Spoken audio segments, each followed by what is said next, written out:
Almost a month after the Supreme Court delivered its judgment on the leadership crisis within the People's Democratic Party in Anambra State, the parties are back in court. The Independent National Electoral Commission had approached the court seeking clarification on its judgment and the consequence of its judgment on the representatives of the party in the National Assembly. But the Apex Court declined jurisdiction in the appeal on the ground that it will amount to reviewing its own judgment.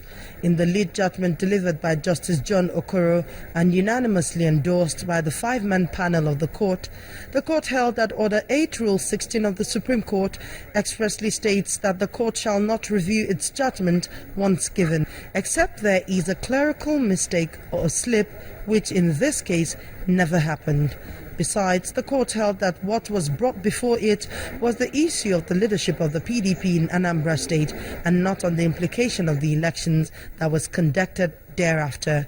Reacting to the ruling, Counsel to INEC Chief Adeboyega Awomolo said the decision of the court has resolved the blackmail and confusion employed by parties in the suit to suit their own purpose, a position supported by Counsel to the People's Democratic Party. I'm glad the Supreme Court has justified INEC's confidence. INEC was certain that there was nothing in it that asked Ogobego Group to take over the functions of National Executive Committee.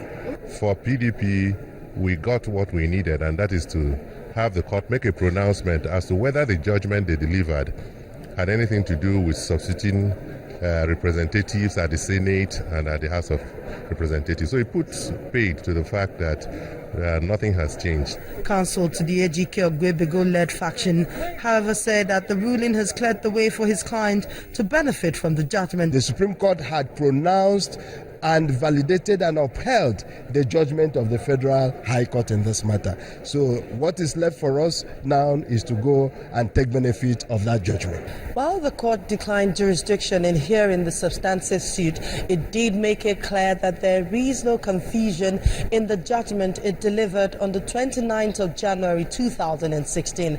But parties in the suit have decided to make out their own interpretation of its ruling. Amaka Okafor, Channels Television News.